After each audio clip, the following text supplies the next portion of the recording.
A little less conversation, a little more action. All this aggravation ain't satisfaction in me. A little more fight, a little less spark. A little less fight, and a little more spark. Hello, everybody. Welcome to the Drew Grimaldi podcast on this beautiful Saturday. It's crazy that we're like halfway through April already. We're going to be in May before we know it. But a lot of crazy things have happened just this week. So I wanted to go over some of these with you here. But first, I wanted to start out with some of the Iran. This is so funny, okay? So Pakistan goes after Israel for a minute. And I want you to see this because this is pretty crazy. But check this out. This is Pakistan going after Israel for what they're doing in Lebanon. And I just thought this was an interesting thing to have happen at. Check this out. The representative of Pakistan has asked for the floor to make a further statement. I give them the floor. Thank you, Mr. President. I am obliged to take the floor to respond to some comments.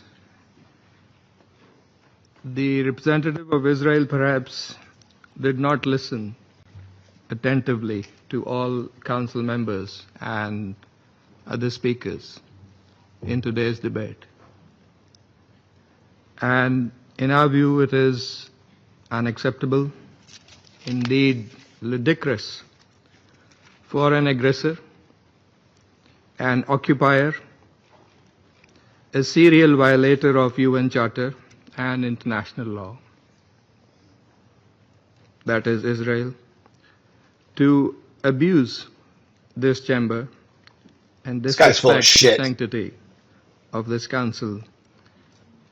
And this is not the first time. And by pointing fingers on others, baseless assertions primarily aimed at masking its own illegal actions and violations of international law. They were attacked. President, but that's on October 7th, you asshole. My God. At all surprising. It is an occupier that does not listen to anyone, that does not pay heed to any advice, even from its friends, if there are any left, that refutes, and not just refutes, it threatens members of the international community, international media, international human rights and humanitarian organizations,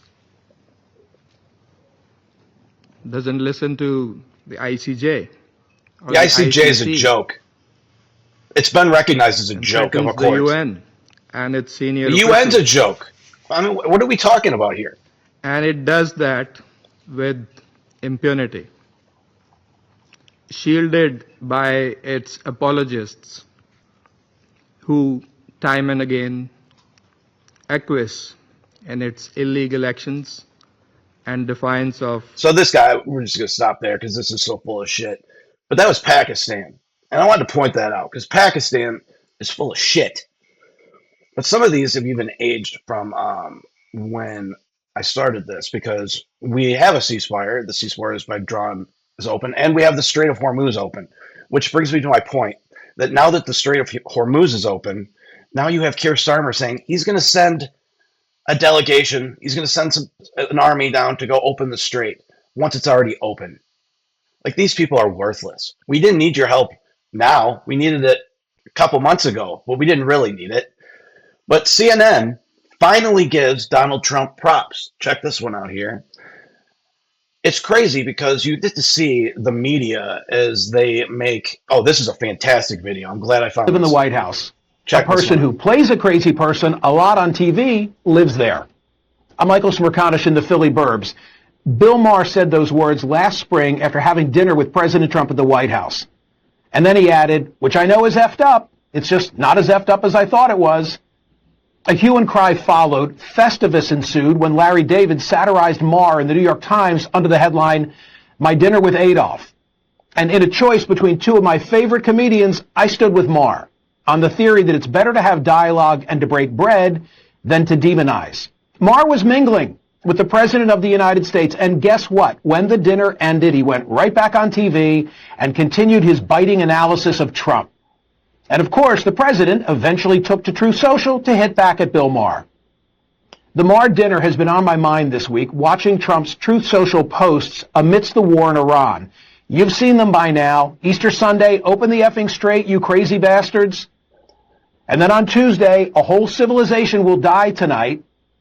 The reaction at home was fierce. Unhinged, screamed a Drudge headline. Others called for invocation of the 25th Amendment on the grounds that Trump had demonstrated he was unable to perform his duties. And Democrats, anticipating retaking the House in November, began using the I word, impeachment. Still, 90 minutes before Trump's Tuesday night, 8 p.m. Eastern deadline, a 2-week ceasefire brokered by Pakistan was announced. And something else happened on Tuesday. The New York Times published a deep dive by Maggie Haberman and Jonathan Swan, sharing reporting from their forthcoming book, Regime Change. This was a granular reconstruction of Trump's decision to go to war with Iran.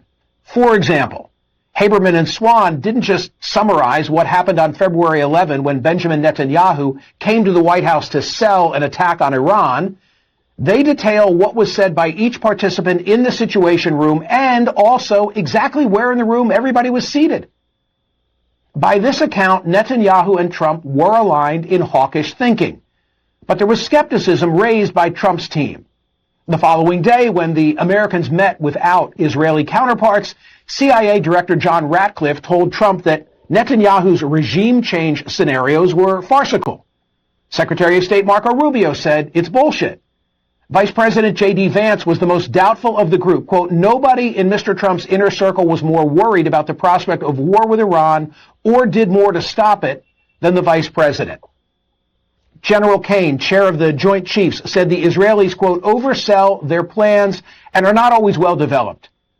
Notably, by this account, Trump was dismissive of Kane's concern that the Strait of Hormuz might be...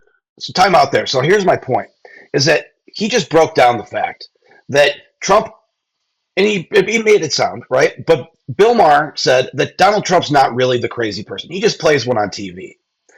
And what he just said was that all of the craziness of we're going to end a civilization tonight, all of that was on the back end, had some serious thought and some consideration. They weren't crazy. And people weren't all gung-ho to go into it. And it wasn't always Israel and that. But I digress. This is really good. Check out the rest of it. Blocked by Iran. And then, in the final days of February, new intelligence revealed that the Ayatollah would be meeting above ground with other top officials from the regime in broad daylight and wide open to air attack. The president gave Iran another chance to strike a deal, but Steve Witkoff and Jared Kushner reported from Geneva that the Iranians were playing games. On February 26, another meeting in the Situation Room ensued, and during the course of an hour and a half, the president said he, quote, wanted to go around the table and hear everyone's views. Vance repeated that an attack on Iran was a bad idea, but that he'd support the president's position. After CIA Director Ratcliffe discussed the stunning intel that the Iranian leadership was about to gather above ground in broad daylight at the Ayatollah's compound, the White House counsel David Warrington offered the opinion that the plan being presented to the president was legally permissible. General Kane told Trump he needed to decide by 4 p.m. the following day.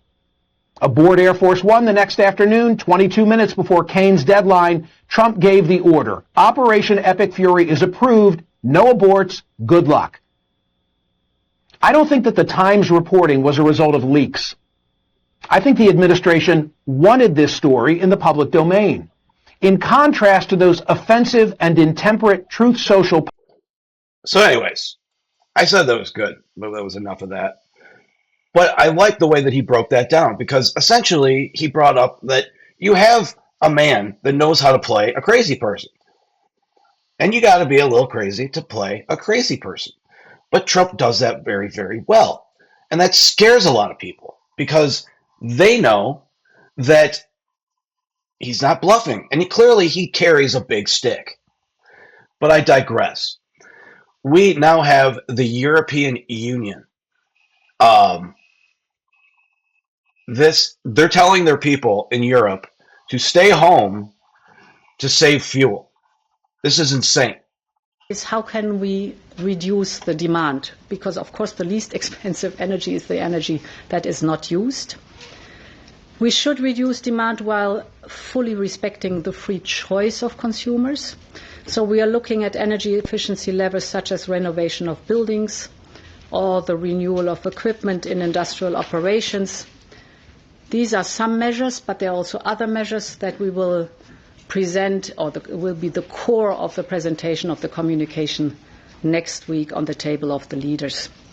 So far for the is how can we reduce the demand? Because of course the least expensive energy is the energy that is not used.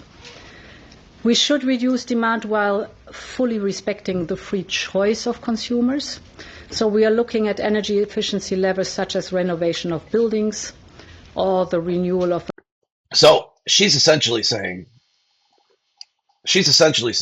that, and there's another clip of her saying, ride your bikes and all of that shit. It's insane.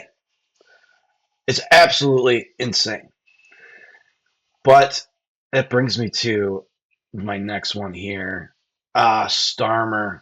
This guy is absolutely worthless. Check this one out. Starmer, after the Strait of Hormuz is now open again, decides we're going to send a commission.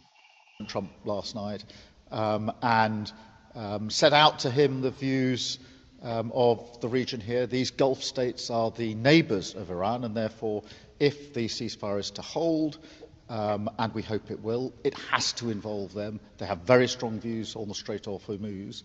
And we spent most of the time on the call talking about the practical plan that's going to be needed to get navigation through the Strait, and the role that the UK is playing. For a couple of weeks now, we've been pulling together a coalition of countries, now over 30 countries. You did nothing. You wouldn't even let us use your bases. Plan, but also looking at military capabilities and actually the logistics of actually moving vessels through the Strait. So that was the focus of the discussion last night. Reflection on what I've been discussing here, but also that focus on a practical plan in relation to navigation through the Strait. What a worthless piece of shit. You see what I'm saying, though? Now that everything's open, and he wants to get his name on the good side. And everybody keeps bringing up the Mandelson thing because he did hire an entire, a guy who was the notorious Epstein abuser. But hey, I digress. So this here is ICE. Okay, we had some ICE agents over the week who were charged by one of the Minneapolis AGs. Okay, and this is crazy, and she's probably going to go to jail for this. Actually, check this one out though. I'm a federal agent. 917-110-3. So this is not the one I was just thinking of. This one's actually another federal agent, but this is a federal agent who is taken to the ground by two local police officers because he's a federal agent. And the person inside the house called the police, like these liberal mayors are saying to do, and these cops tackle a federal agent. Check this out. It's craziness. I'm a federal agent. Get on the ground! Get on the ground. I'm a federal agent. Why wouldn't you show me your ID when I got here? Don't move forward. You didn't ask for it. He is at 335. Get on the ground. We'll figure it out. On that 10-8. Not getting on the ground. Well, then stay where you're at. I'll stay where I'm at. Fine. Why do you got to make this harder than it is? Listen, I'm not getting on. I have no problem making this. You're the one overreacting. I'm not overreacting. We got a call that someone's impersonating a police officer out here who doesn't have ID. No kidding, because she doesn't want to open it. Okay, get on the ground so I can find out who you are. It ain't happening. Okay, fine. Fine. Do you think I'm a police officer or something? What the heck's the matter with you? Who do you think you are?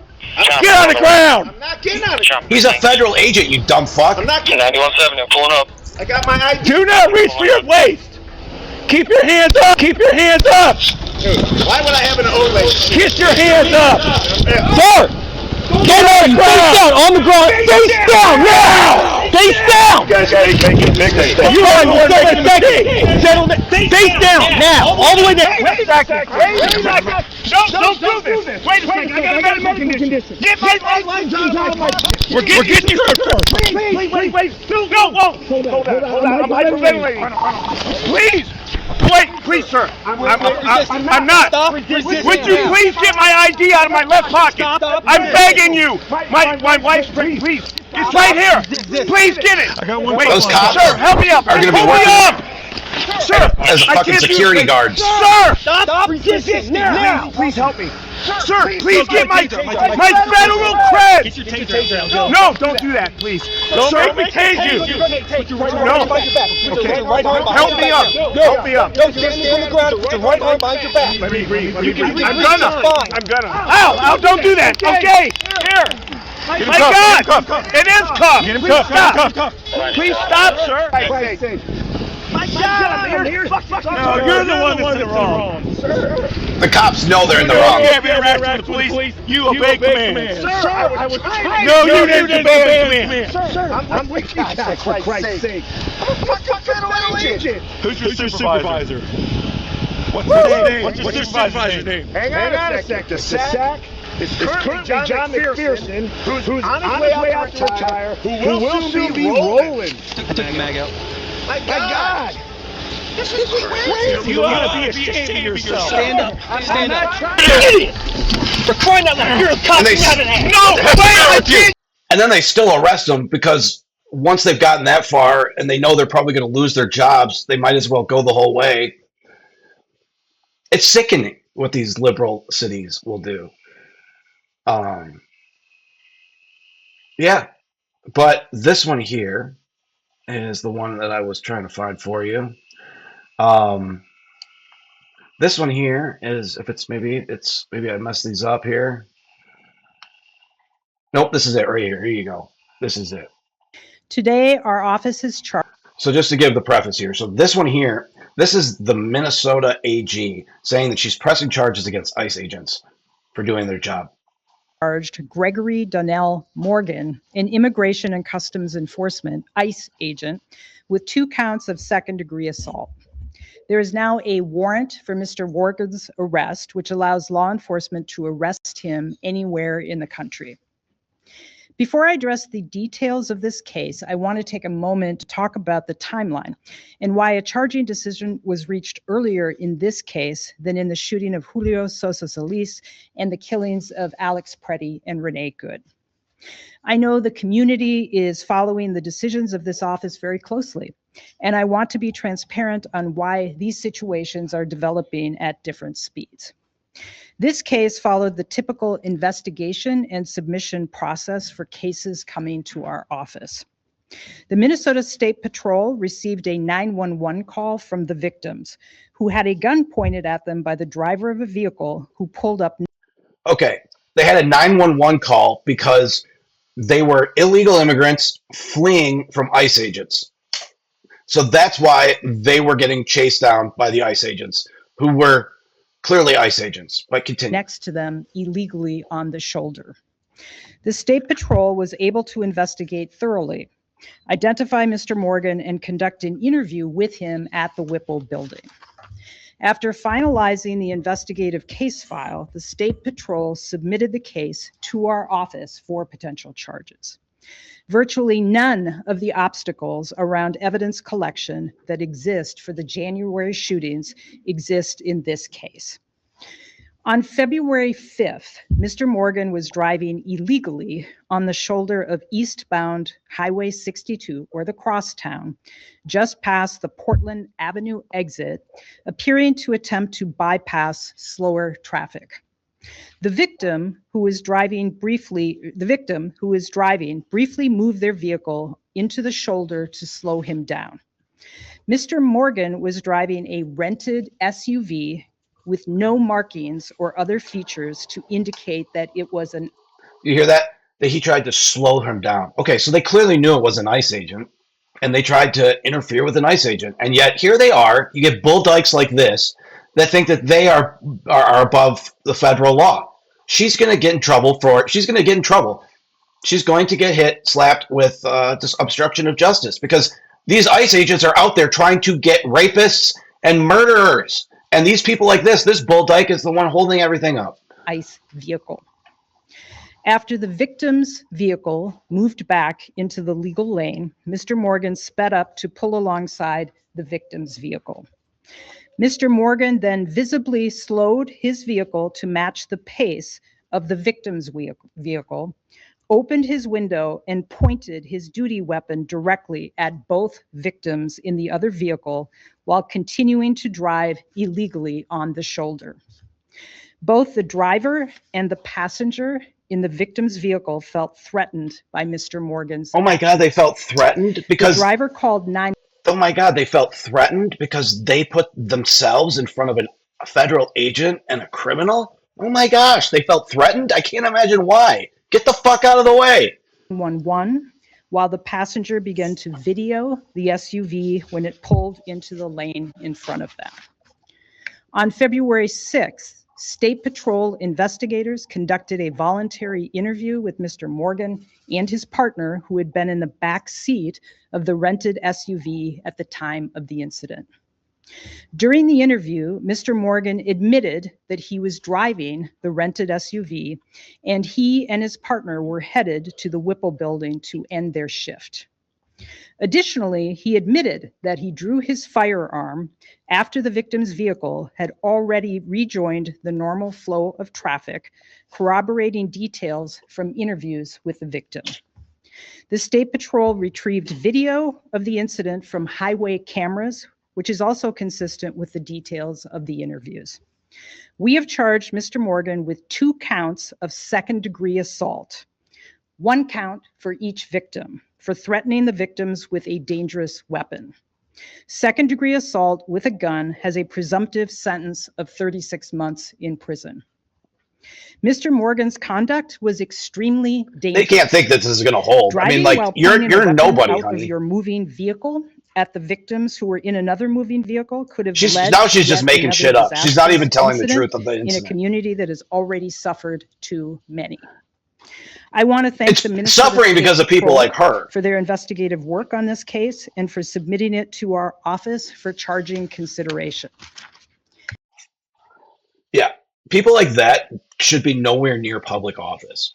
Because if you're going to get in the way of federal agents doing their job, trying to take rapists, child rapists, pedophiles, murderers off the street, then you have no place in public office, and you should be arrested. You should be arrested for obstruction of justice because these angry liberal women who clearly don't get laid or they're not happy about their lives, they want to make everybody else's lives miserable as well. And that's why they do stuff like this.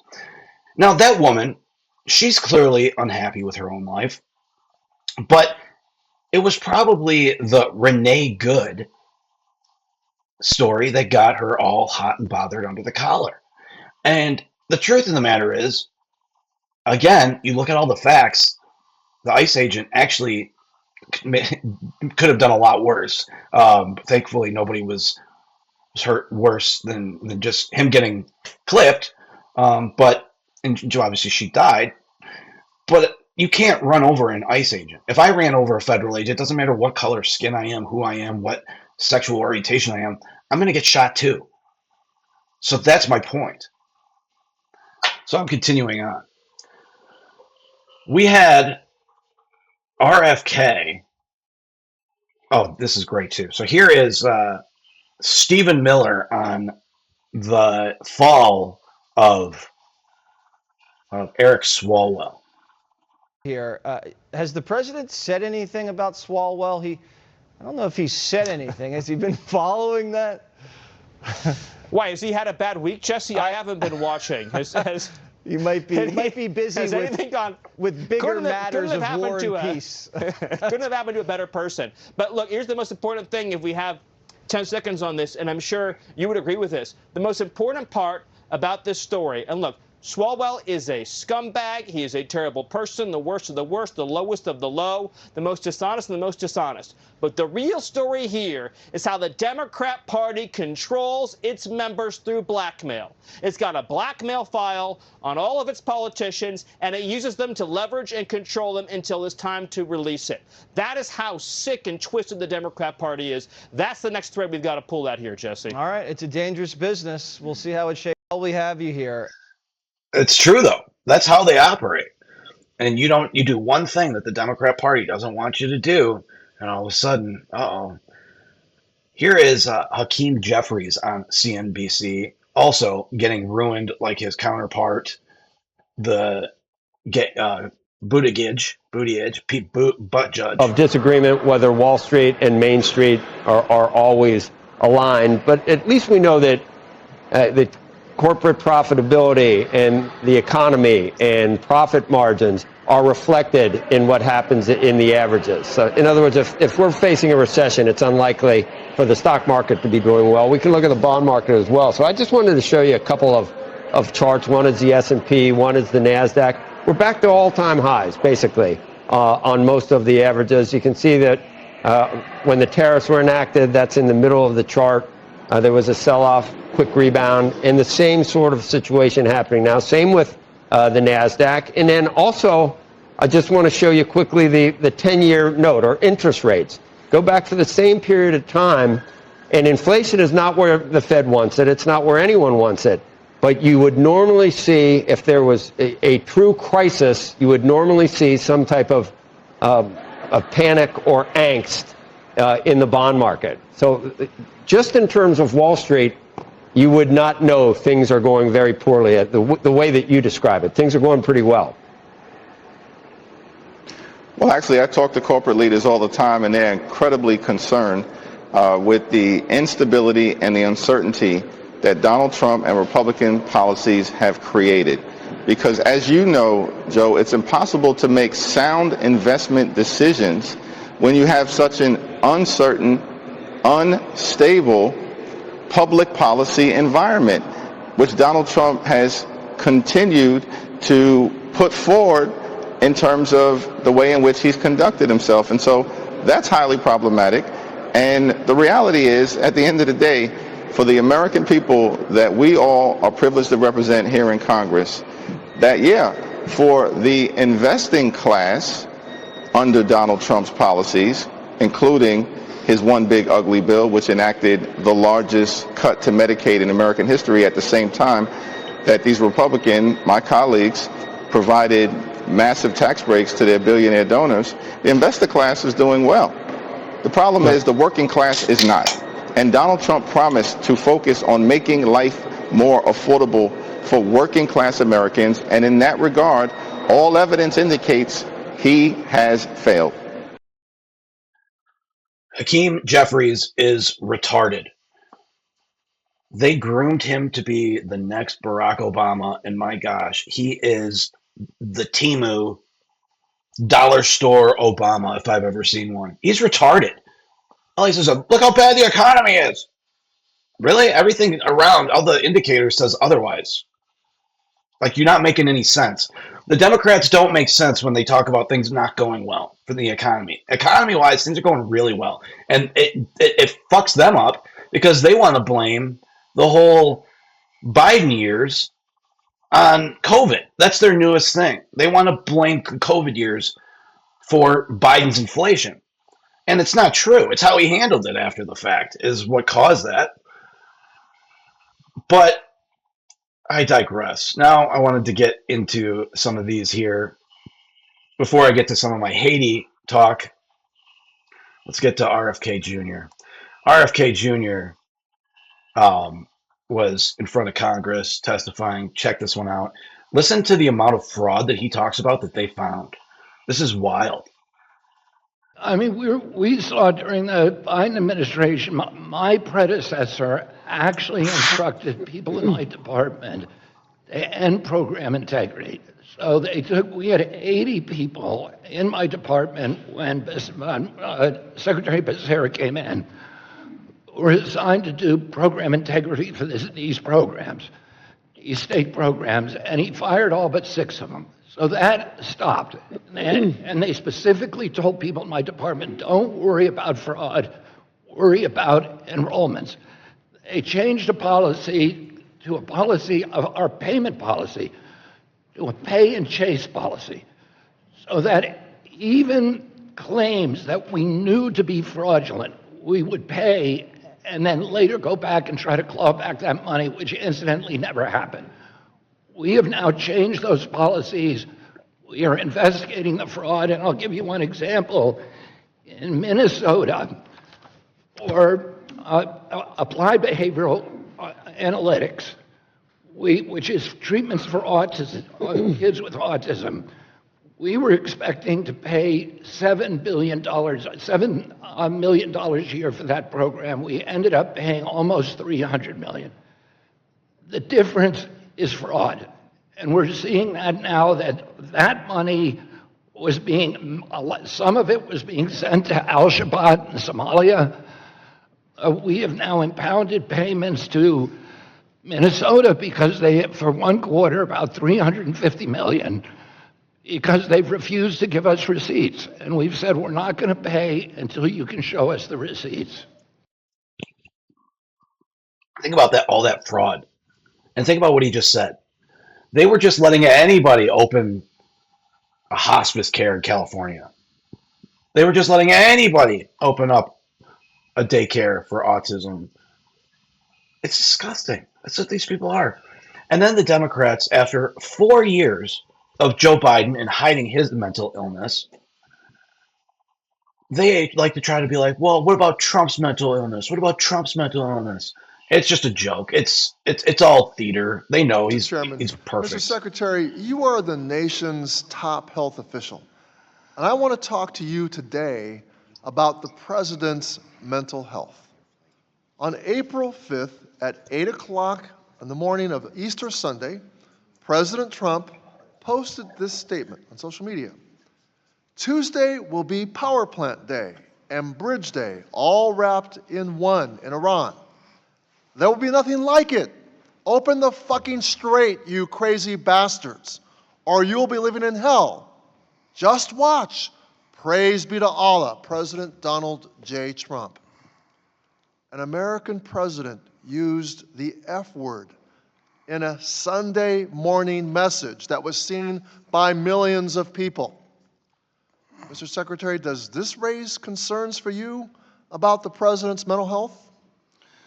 The president is a bargainer, and he knows how to make good deals. Mr. Secretary, does this raise questions about the president's mental health to you? Here's what I would say, that for 2 generations, every American president... Mr. Secretary, you're being non-responsive. Reclaiming my time, Mr. Secretary, I gathered the answer. It does not raise concerns for you. 2 days later, on April 7th, President Trump put out a statement that said, quote, "A whole civilization will die tonight, never to be brought back again. I don't want that to happen, but it probably will," end quote. Mr. Secretary, the Commander-in-Chief of the United States military is calling for the eradication of an entire civilization. And 5 days later, the President started posting on Truth Social at 9 p.m. at night, continuing until 5 a.m. the next morning, and included an unhinged attack on Pope Leo, claiming Pope Leo was weak on crime. And then, later that day, the next day, President Trump posted this image of himself as Jesus Christ. Mr. Secretary, people across the country and around the world were deeply offended by this blasphemous image. Millions of Americans are questioning this president's mental fitness, his emotional stability, and whether he can carry out the duties of his office. Do you share their concerns about his mental health? I want to call your attention to the last line of that. Mr. Secretary, my question was, do you share their concerns about his mental health? Let the man answer. Mr. Secretary, you're not being responsive. Apparently not. Reclaiming my time, Mr. Secretary. Mr. Secretary, reclaiming my time. Mr. Chairman, direct the witness. It's my time, Mr. Secretary. You're not being responsive, and apparently you don't share their concerns. We are a nation at war, Mr. Secretary. We need a commander-in-chief that we know has full command of his mental faculties. Of course, he's and from is emotionally California. stable They're all as fucking he weird. sends uniformed American men and women into harm's way. We see what these people cheer for. Millions of Americans are What a now weirdo. wondering if this president is Anyways, delusional. We're going to turn that guy off because he's full of shit. Of course, he's from California. It's like he's in his own fucking world. But here is the last one for RFJ Jr. They booted 1.4 million illegals from the healthcare rolls that were leeching on our system, and they shouldn't have been there to begin with.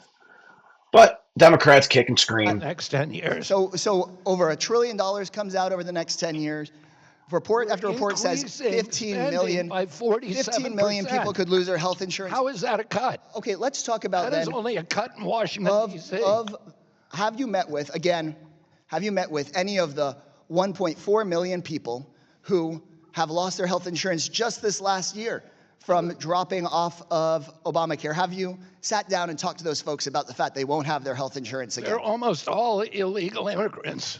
Oh, well, you know what? It sounds like you haven't met with folks like Portia in my district. We found 1.5 million illegal immigrants illegally collecting Medicaid. Mr. Secretary, there are people like Portia in Buda, Texas, whose health insurance costs went from $100 a month to $500 a month. People like my constituent Shauna in San Marcos, Texas, her premium went from $250 to $750 a month. Now, $500 a month may not be a lot to you or to some of the billionaires that y'all are talking to, but for these moms with kids, they've lost their health insurance this last year. So have you had a conversation with, how many people have you sat down with that have said, Mr. Secretary, I lost my health insurance this last year. What are we going to do about it? 87% of the people who are on Obamacare are paying less than $96 a month. 54% of the who are on Obamacare today are paying less than $50 a month. Well and good for us to talk about Obamacare policy. By the way, question is, it sounds like the answer had 3 chances to make. We could talk all we want about the past. Tax credits. We could talk about. Why didn't you do it? We could talk about the past. Why didn't you do it when you had the power to do it? Mr. Secretary, just like you, I'm new here. I'm responsible for what's happening right here and now. Yell at your colleagues. My question, Mr. Secretary, is: have you met with anybody that's lost their health insurance? And it sounds like the answer is 0. So my because they're all illegals. You've had time to meet with the billionaires. I know it's a lot of fun to meet with Kid Rock. The people that lost the insurance were illegals. Their health insurance because of the policy from this last year. Yeah, people who come up to me. I mean, it's all theater. It's all fake. And half of these people that grill this, RFK, they don't know shit. They don't know shit from Shinola, as they say. Now, wanted to move into this part because this is quite something. So, 7 Republicans voted to have, in the House, they passed it, to have the Haitians get more temporary protection status. Now, this is kind of crazy, right? We're like, why? How in the fuck would this even happen? Check this one out. So we're going to start with this one. This one's Chip Roy going off on the 7 senators, Republicans. I think my friend from California, and I would note the starting place here. In 2010, Haitians were granted temporary status, after a severe earthquake struck their country. Since then, thousands of foreign nationals from Haiti have remained in the United States due to the renewal of this flawed program over and over and over again. That which was supposed to be temporary has become effectively permanent. And I've heard a lot of numbers flying around here talking about the number of Haitians, 350,000 that'll on TPS that be taken out of healthcare. It is a fraction of that number that is actually in healthcare, let's be honest. My friend from Texas, Mr. Gill, noted earlier that 65% of the population is on welfare. 65% of the population that came in here under a temporary status is now living off of the taxpayer dollars of American taxpayers because we continue this flawed program. Let's also talk about the reality that we have 91% of all Haiti TPS holders entered the country illegally, deliberately violating our immigration laws, and are now using TPS status to stay in the United States. This is not what this program was designed to do. Now, I heard one of my colleagues a minute ago talk about Haitians fleeing danger. You know who else was fleeing danger? A mom, an innocent mom in Florida, just last week, who was brutally bludgeoned to death with a hammer outside of a convenience store when her car was being beat up by a Haitian here because of Biden and on TPS. That woman, that mother, she was fleeing danger. The danger of a Haitian migrant here using this flawed TPS program that we are now going to allow to be made effectively permanent, undermining what the president is doing to try to stop the abuse of this program to continue to flood the United States with people that are living on the back of American taxpayers and endangering the American people. How many more Americans do we need to see get murdered? How many more young girls on a subway in Charlotte? How many moms like this mom in Florida need to get bludgeoned to death because we refuse to do our job to ensure that the people that are coming to this country are coming here to become a part of our society, to follow our laws, to be a part of the melting pot that we so revere, rather than come here trying to turn America into something that is not and exploit our goodwill to endanger the American people. This is a flawed bill. It should not be supported by anyone in either party. I yield back. Fantastically said. So that's what he had to say about it. Now, this one here is how much money the Haitian migrants have stolen from us over the years. Okay. Bonner and Saul Elisme for large-scale SNAP benefit trafficking, a scheme that turned a program designed to feed families into a multi-million-dollar criminal enterprise. SNAP benefits are also known as food stamps. The defendants are charged with one count of food stamp fraud. As alleged in the $7 million. These men abused one of the government's most critical safety net programs for their own financial gain. This is taxpayer money meant to keep people from going hungry. These defendants decided to take it for themselves. These defendants exchanged SNAP benefits for cash, which they pocketed. Bonner, a naturalized U.S. citizen from Haiti, owned the Jesuela Variety Store. Elisme, a lawful permanent resident also from Haiti, owned the Saul Marché Mixé store. These two businesses were co-located within a single storefront in Boston. To be certain, these were not supermarkets. They were not full-service groceries. It would be a huge stretch to even call them convenience stores. In fact, the only thing convenient about these stores was how easy it was to commit SNAP benefit fraud. To put this in perspective, the Jesuela Variety Store is less than 150 square feet in size, smaller than some bathrooms. The Saul Marché Mixé store was approximately 500 square feet in space. By contrast, a supermarket can be 20,000 to 60,000 square feet in size, have a dozen or more registers, and employ numerous employees. Both the Jesuela Variety and Saul Marché Mixé stores had one register, no carriages, no hand baskets, and very little food for sale. One legitimate supermarket in the same area as these stores redeems approximately $80,000 in SNAP benefits per month. Over the last 20 months, the Jesuela Variety Store was redeeming between 3 and 6 times that amount monthly, with nowhere near the space, inventory, customers, or infrastructure to support it. The Saul Marché Mixé store redeemed over $120,000 in SNAP benefits in the last 6 months. Disgusting. Simply put, all on there our tax is no line. plausible way SNAP eligible food could have been purchased from these stores for this long. So I digress. We've seen enough of that one.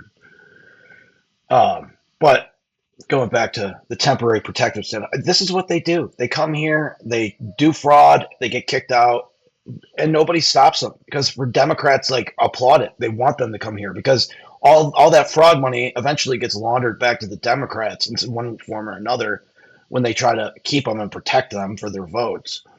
But here's Rep. Brandon Gill going off too about this protective status one that I was telling you about for the Haitians. It's ridiculous. We're even talking about this. Does mass migration from Haiti benefit the American people? The answer is obviously no. 65% of non-immigrant Haitian-headed households are on welfare. Does that make America stronger or more prosperous or more wealthy in any way? Of course it doesn't. And yet we're being asked to give them amnesty and make these absolutely horrendous years of open borders effectively permanent. So let's ask ourselves. I thought that was so well said. No, they do nothing to help our lifestyles here at home. They do absolutely nothing. So the Haitians, what the big lie, that they get to stay now, and they got Republicans to vote for it, based on one lie. They said that 20% of the Haitian community was in healthcare. Lie, not even close. So that's why they voted for it, as it turns out. But it was just another big lie. Haitian refugees from deportation. How's that going down? Bill Malusian's on it. He is our guy in immigration yet again on the Hill. Bill, good morning.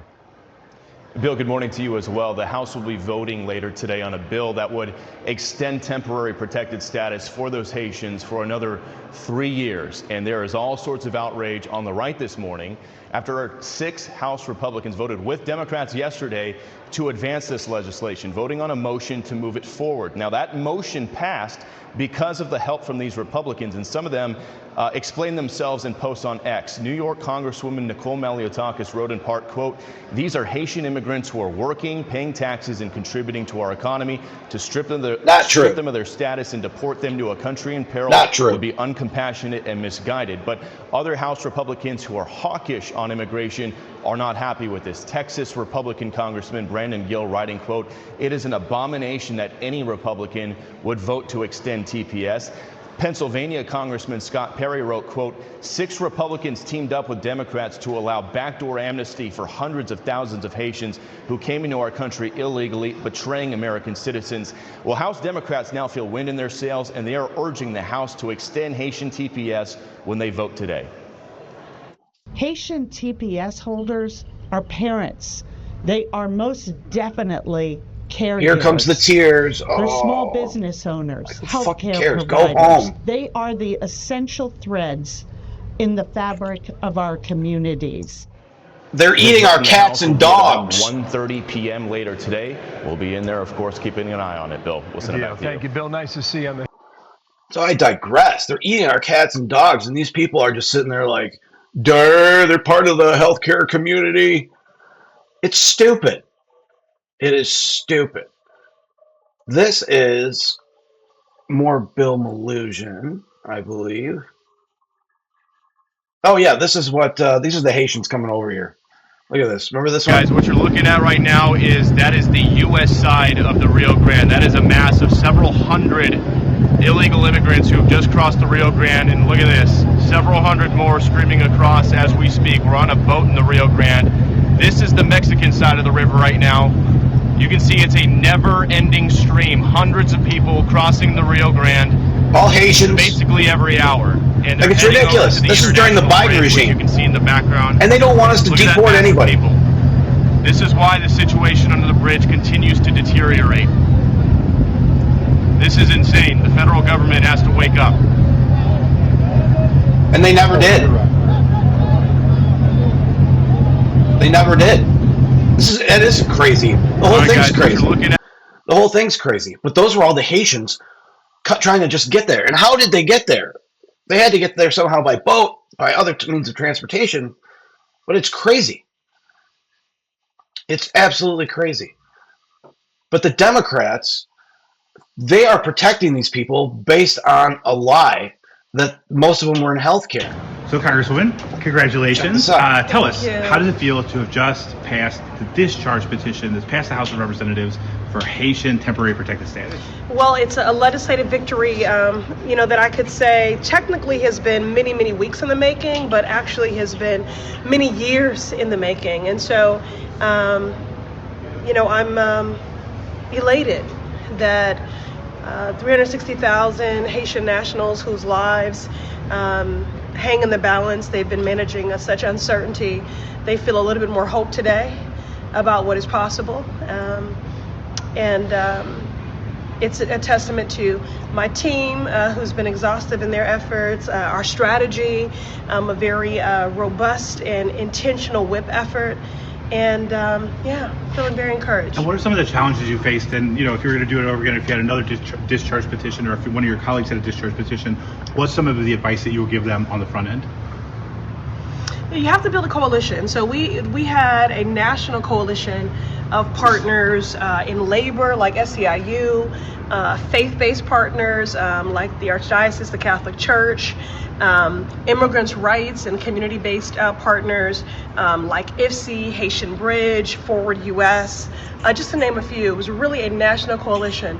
And so I think it's important that, one, you have a strategy that is nimble, so you can reset and recalibrate when you need to. And that, I was saying earlier that my grandfather gave me some of the best advice that I've taken heed to for my life, and he passed away many years ago, but that, plan your work and work your plan.